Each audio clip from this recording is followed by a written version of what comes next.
자, 두 번째 썰 한번 가보도록 하겠습니다. 이번에는 그 채팅에 나온 걸 가지고 이야기를 해볼게요. 이거 어제 적은 건데, 제가 누누이 얘기하는 게 뭐냐면, 뭐 자영업 하지 말라고 얘기하잖아요. 웬만하면 하지 말라고. 특히 카페를 하지 말라고 해요. 카페를. 근데 카페를 보통 남자분들이 창업을 안 해요. 대부분 여자분들이에요. 대부분. 여러분 유튜브 검색하시면 카페 폐업 브이로그 보시면 거의 전부 다 여자예요. 전부 다. 예. 의도한 건 아니지만 그만큼 여자분들이 카페 창업을 진짜 많이 했어요. 근데 카페가 가장 망하기 쉬워요. 가장 돈이 안 돼요. 망하면 가장 리스크가 큽니다. 예. 특히 여자분들이 카페에서 망하면요 인생 절단 납니다. 솔직히 말해서 절단 나요. 이게 그냥 망하는 정도가 절단 나. 왜냐면 카페가 아무리 동네 카페를 하더라도 창업비가 많이 듭니다. 많이 들어요. 왜냐면 카페는 인테리어를 해야 되기 때문에 리모델링을 해야 되거든요. 여러분 카페 가면 어때요? 깔끔하고 이렇게 좀 컨셉에 맞게 좀 리모델링이 돼 있잖아요. 어느 카페를 가더라도. 그리고 탁자 테이블이 기본 세팅 돼 있고 소파도 있고요. 그리고 커피 머신이 못해도 한 2대는 있어. 큰 데 가면 3-4대씩 있고. 그런 커피 머신이 못해도 한 500에서 한 1000만원 사이 합니다. 그 2개만 넣어도 한 1000만원 넘게 깨죠 여러분. 엄청 비싸요 여러분. 커피 머신이. 그 리모델링 하면 한 3,000원 깨진다 봐야 돼요 여러분. 그 전등 달고 뭐 이제 컨셉에 맞게 뭐 만들고 하잖아요. 거기도 보증금 들어가면 한 5,000원 들어간다고 봐야겠지. 그 권리금까지 있으면 1억 들고. 초기 자본 많이 들어요 여러분. 생각보다. 왜냐하면 카페를 이제 배달시켜서 먹는 사람도 있지만 대부분 방문해서 먹는단 말이야. 앉아서 먹는단 말이에요. 그 카페 분위기 때문에 가는 사람도 많잖아요. 그래서 인테리어는 안 할 수가 없거든요. 근데 문제는 인테리어 한다고 해서 사람들이 몰리냐? 안 몰려요 여러분. 이게 왜냐하면 그런 게 있어. 뭐냐면 제 개인적인 생각인데 이 커피 시장은요 프랜차이즈가 다 먹고 있습니다. 거의 다 먹고 있어. 좋은 자리. 커피는 제가 봤을 때는 맛보다는 목이에요. 목. 자리가 중요한데 그런 주요 거점 자리를 프랜차이즈가 다 먹었습니다. 왜냐면 프랜차이즈는 상권 분석을 다 하잖아요. 자본력이 있잖아요. 그러다 보니까 돈 많은 프랜차이즈가 주요 상권, 나들목, 사람 후빈에 다 먹었어요. 그래서 여러분 스타벅스 왜 가요? 스타벅스 어디 뭐 골목 모퉁이에 있는 거 봤어요? 없잖아요. 보통은 좀 큰 빌딩에 이제 있다거나 아니면 나들목에 있다거나 그래서 쉽게 볼 수 있어. 그래서 사람 만나기 좋아. 그렇지 않나 여러분? 그래서 스타벅스를 갑니다.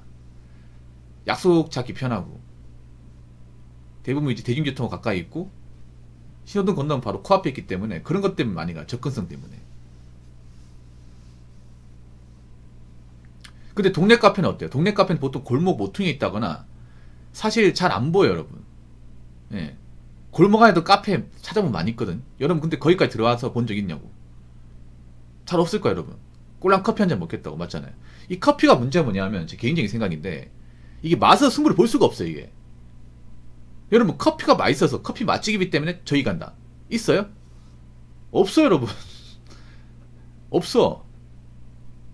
보통 우리가 일반 음식점 중에 맛집이라 하면 좀 허름해도 골목 안에 있어도 맛있으면 갑니다. 그렇잖아요 여러분. 왜냐하면 오래된 음식점 보면 좀 목도 좋은 곳이 있겠지만 목이 안 좋아도 맛이 보장이 되고 좀 매니아층이 강하면 살아남는 경우가 종종 있거든요. 시장 같은 데 보면 시장 안쪽에 있는데 장사 오랫동안 안 망하고 잘 되는 것도 있습니다. 근데 커피는 좀 달라요. 커피는 우리가 굳이 저 커피 맛이 맛있다고 안쪽에 들어와서 먹지는 않잖아요. 그런 기억 자체가 없잖아요 여러분. 그래서 그런 거 사람들 입장에서는 기왕 먹을 거면 목 좋고 뷰 좋은 프랜차이즈 가서 먹자 이렇게 되는 거고, 그리고 싸게 먹을 거면 그냥 저가형 가자 이렇게 되는 거예요 이게. 그러면 동네 카페가 좀 애매해질 수밖에 없어요. 그럼 프랜차이즈는 좀 낫냐? 프랜차이즈도 안 나온 게 요즘에 저가형 카페 많이 창업하잖아요. 저가형 카페가 이제 이것저것 창업비 하면 평균적으로 한 1억 5천 듭니다. 광역시는 더 들어요. 서울은 더 들겠죠. 광역시 쪽에 많이 창업한다고 하면 2억 플러스 알파. 예. 왜냐면 프랜차이즈는 아무나 들어가는 게 아니기 때문에. 저가형 카페도 프랜차이즈 아닙니까? 보통 저가형 카페가 매화커피, 백다방, 컴포즈죠. 이 3대장. 굉장히 많이 늘어났습니다. 굉장히 많이. 근데 이게 마진율이 엄청 낮아요 여러분.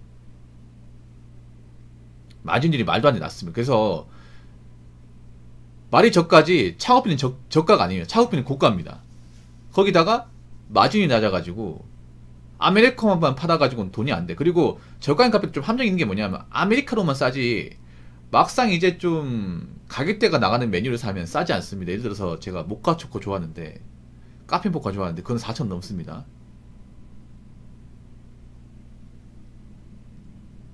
사실 싸다고 볼 수 없습니다. 이게 사실 말이 저가라 볼 수 없어요. 냉정히 말하면. 이것도 사람들이 나중에 가격에 대해서 부담을 많이 느낄 겁니다. 장담하는데. 굳이 싸다고 하면 아메리카노가 싸죠, 이게. 근데 사람들이 무조건 아메리카노 먹는 건 아니잖아. 그리고 아메리카노만 팔아가지고 타산이 안 맞을걸요? 마진이 엄청 낮을걸? 그럼 다른 것도 팔아야 돼. 뭐, 아이스티나 아니면 이제 홍차나, 아까 말씀드린 뭐 마끼아또, 카페라떼, 카페모카, 뭐 초코라떼 이런 거 팔아야 돼요.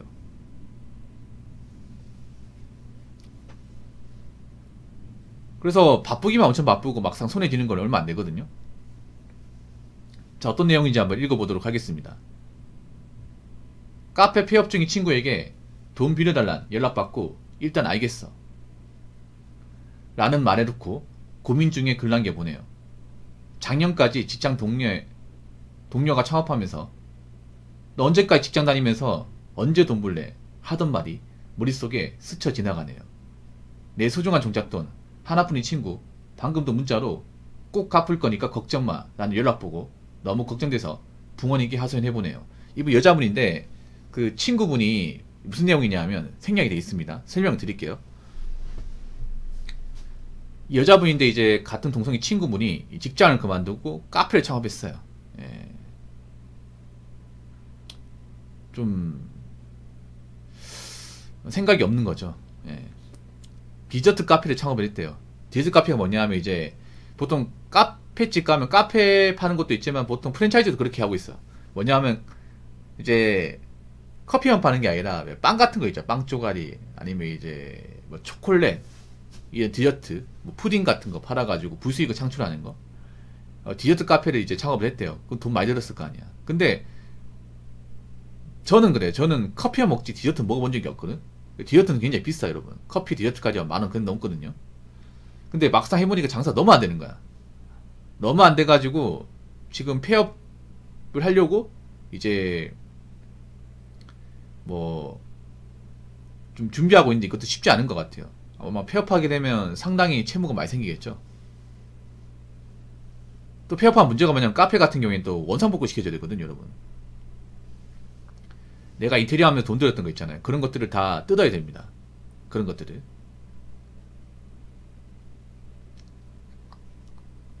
네, 그거 돈 들거든요. 아니 내가 장사를 했는데 돈을 못 벌었어. 장사가 안 돼가지고 접는 건데 또 돈이 들어. 폐업하는데. 그런 상황이에요. 그래서 이분한테 돈 좀 빌려달라고 하는 것 같아요. 근데 과연 돈 빌리면 갚을 수 있을까요? 제가 전에 뭐라고 했죠? 돈 얘기가 나오면 감성이 아니라 이성적으로 접근하라고. 이성적으로. 특히 여자분들 이거 잘 못하거든. 남자보다. 남자도 못하긴 한데 여자들이 가장 못하는 것 중에 하나가 모든 부분에 감성을 다 집어넣어요. 그래서 호구짓을 많이 해. 눈물이나 감정을 자극을 하면 약해진 게 여자거든요. 근데 약해지면 안 돼요 여러분. 하나뿐인 친구 글쎄요. 하나뿐인 친구 앞으로도 소중할까?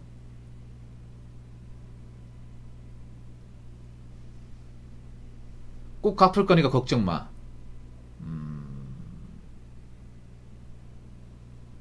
저 말이 거짓말입니다. 여러분 돈 빌리러 오는 사람들한테는 그 사람들 말 믿으면 안 돼요.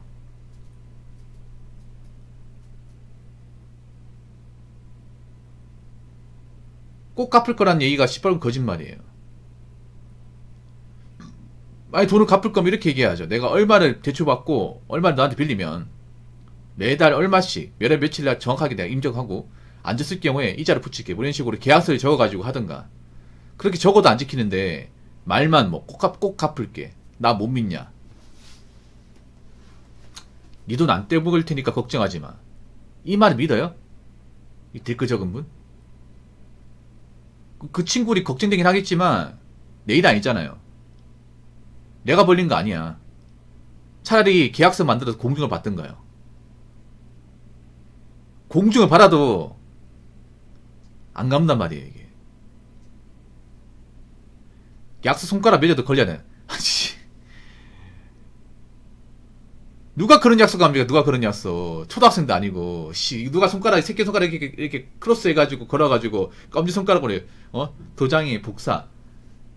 누가 이런 거 하나, 누가. 성인이야, 성인. 제발 좀. 죄송하지만, 저 친구가 못 믿겠습니다. 예. 제가 봤을 때는 안 갚을 확률이 90% 이상입니다. 그리고 제가 봤을 때 님한테 돈 부탁하는 이유는 님이 마음이 여리고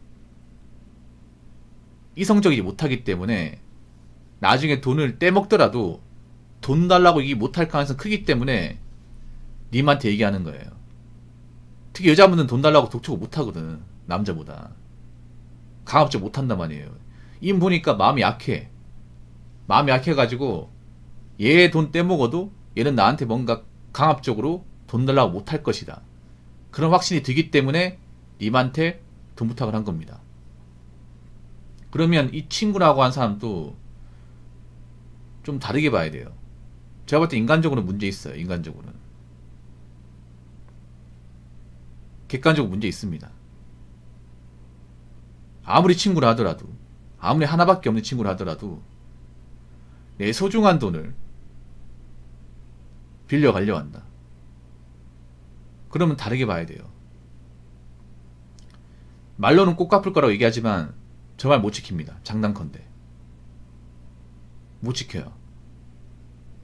돈 빌린 사람이 하는 말은 믿으시면 안 돼요.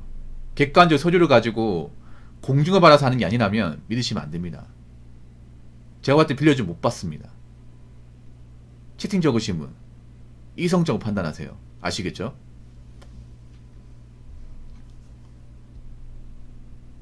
자, 이상으로 두 번째 썰 마치도록 하겠습니다.